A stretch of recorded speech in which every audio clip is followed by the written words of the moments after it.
নমস্কার বন্ধুরা, এখানে আমি ওল পিস পিস করে কেটে ধুয়ে রেখেছি, সঙ্গে একটা আলুও নিয়েছি, এরকম লম্বা করে কেটে রেখেছি।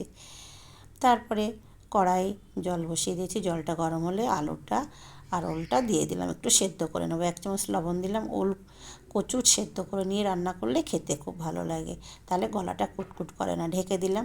আর এই যে ট্যাংরা মাছ আর পুঁটি মাছ আমি বাজার থেকে কেটে আনি না, আজকে আমি নিজেই কেটেছি। এত লাইন ছিল, আমি বাড়ি এসে কেটেছি, ধুয়ে রেখেছি। পরিমাণ মতো লবণ হলুদ মাখিয়ে নিলাম। মাখানো হয়ে গেছে। কড়াইতে সর্ষের তেল দিলাম, তেলও গরম হয়ে গেছে। মাছটা দিয়ে দিলাম।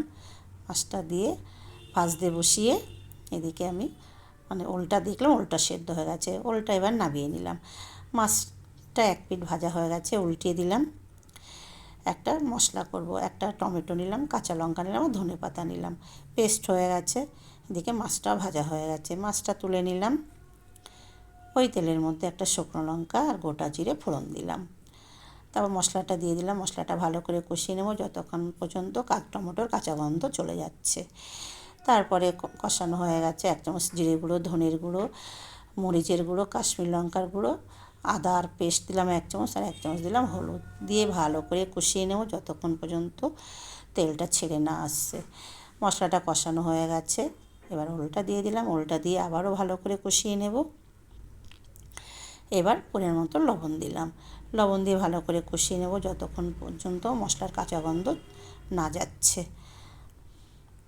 আর একটু জল দিলাম। জল দিয়ে মশলাটা আরেকটু ভালো করে কষিয়ে নেব। মশলা যত ভালো কষানো হবে রান্না কিন্তু তত টেস্টি হবে।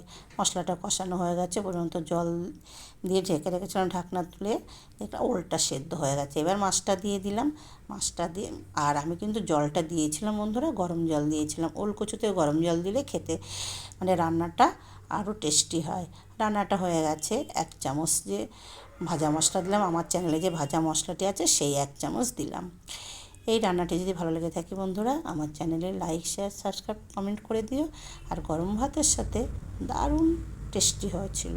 আজকের মতো আসি বন্ধুরা, টাটা।